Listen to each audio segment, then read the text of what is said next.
Green revolution, self sufficiency इन food grains. तो आज का टॉपिक है ग्रीन रिवॉल्यूशन। ठीक है, ग्रीन रिवॉल्यूशन में हम देखेंगे कि ग्रीन रिवॉल्यूशन कब आया, क्यों आया एंड सो ऑन। ठीक है, अब बहुत सारी चीजें। So first of all green revolution, let's start. Green revolution, manifold increases in food grain production by use of HYP seeds, modern equipments, artificial fertilizers and pesticides is known as green revolution. ठीक है, इस समझने के लिए green revolution को पहले हम overview समझते हैं। ठीक है, ग्रीन रिवॉल्यूशन का ओवरव्यू समझते हैं। तो ग्रीन रिवॉल्यूशन आखिर में कब लाया गया? तो इंडिपेंडेंस के बाद लाया गया था। क्यों लाया गया? क्योंकि देखा गया इंडिपेंडेंस के बाद कि एग्रीकल्चर फील्ड में जो क्रॉप प्रोडक्शन है वो बहुत कम हो रहा है। ठीक है, डिक्रीज इन पे था। तो हमारे doctor Swaminathan, is known as father of green revolution, उन्होंने ये ग्रीन रिवॉल्यूशन लाया जिससे क्या होता, जिसका एम क्या था, इसके मतलब फूड प्रोडक्शन को हायर प्रोडक्शन करना, हायर फूड प्रोडक्शन करना ही इसका एम था।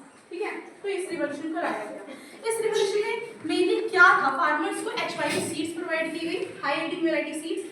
उस सीड्स में क्या होता कि अगर आपके जैसे फसल में कुछ 2-3 दाने, ठीक है, ऐसे आ रहे हैं, ग्रेन्स आ रहे हैं, तो उसमें ज़्यादा प्रोडक्शन होगा, तो लोगों का फायदा कम। लेकिन इस चीज़ को कुछ ही लोग फॉलो कर पा रहे थे, कुछ ही फार्मर्स फॉलो कर पा रहे थे। क्यों?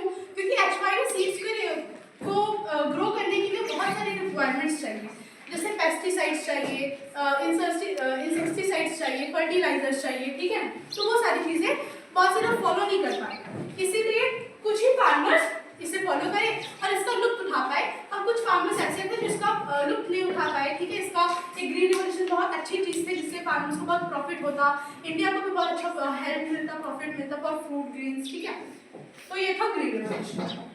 So let's see. The success of green revolution in early 1970s helped India in achieving self-sufficiency in food grain production, particularly wheat and rice, and later of other crops. Self-sufficiency of food grains in early 1970s. हमें देखने को मिला कि कितना success देखने को कब मिला, अर्ली 1970s में ही हमें सक्सेस देखने को मिला। ठीक है, हेल्प, और इससे इंडिया को क्या हेल्प मिला, इंडिया इससे अचीव कर लिया, क्या अचीव कर लिया, higher production in food grains. जो फूड ग्रेन्स की बहुत डिक्रीजिंग में थे, हम लोग बहुत कम था फूड ग्रेन्स, उसको एक अपॉर्चुनिटी मिली है इंडिया को with the help of green revolution, और वो एक अच्छे इंक्रीजिंग फूड हायर प्रोडक्शन पर पहुंच गया। ठीक है, तो ये था self sufficiency in food grains production, particularly wheat and rice and other crops. ठीक है, व्हीट और राइस। लेकिन जब फर्स्ट टाइम HYP सीड्स को यूज करते थे फार्मर्स, मेनली कुछ एरियाज में यूज कर रहे थे, जैसे पंजाब, हरियाणा, वेस्टर्न यूपी। ठीक है, इन एरियाज में यूज किया गया था। और मेनली जब ये फर्स्ट ऑफ ऑल हमें यूज कर रहे थे, फार्मर्स यूज कर रहे थे, तो मेन 2 क्रॉप्स को यूज कर रहे थे, व्हीट और राइस। ठीक है, उसके बाद जब देखा गया कि इसमें हम बहुत सक्सेस पा चुके हैं, ठीक है, उसके बाद बहुत से फार्मर्स ने दूसरे क्रॉप्स पर भी इसको यूज किया और प्रोडक्शन बहुत हाई है। So now let's see about self-sufficiency in food grains. First part हमने कवर किया, that was green revolution. ठीक है, सबको समझ आया? नहीं समझ आया। Self-sufficiency in food grains. Food grains में जैसे doctor Swaminathan is known to be father of green revolution in India, जैसा मैंने ऊपर बताया। ठीक है, self-sufficiency in food grains production helped our country to prevent outflow of domestic currency and establish food security system. इसमें क्या था ना कि जो हम ये ग्रीन रिवॉल्यूशन लाए, फूड सेल्फ सफिशिएंसी को बचाने के, फूड ग्रेन्स को बचाने के लिए सेल्फ सफिशिएंसी, आत्मनिर्भरता लाए। ठीक है, इससे क्या फायदा हुआ, डोमेस्टिक करेंसी।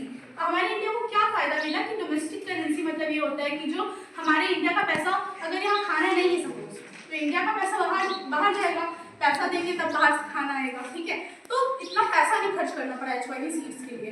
HYP सीड्स लाए तो एक टाइम के लिए ज़्यादा खर्चा हुआ, लेकिन फिर बहुत प्रॉफिट भी तो मिला इंडिया को, तो ये बहुत अच्छी चीज़ थी। ठीक है, success of green revolution in wheat and rice production also help to bring green revolution in other crops and fruits in latest times. इसमें देखा गया कि पहले तो व्हीट और राइस को हम फंक्शन किए थे, सॉरी, ठीक है, फर्स्ट ऑफ ऑल हमने व्हीट और राइस को फंक्शन किया था। उसके बाद देखा कि इसमें बहुत अच्छा प्रोडक्शन हो रहा है, फार्मर्स को बहुत प्रॉफिट हो रहा है, लोगों को बहुत प्रॉफिट हो रहा है, फूड ग्रेन्स की कमी नहीं हो रही है इंडिया में। तो उसके बाद और भी क्रॉप्स में, पल्सेस में और भी वेजिटेबल्स में इसे फंक्शन किया गया, और अदर आइटम्स में भी किया गया। ठीक है, फिर the next topic is role of cooperative society.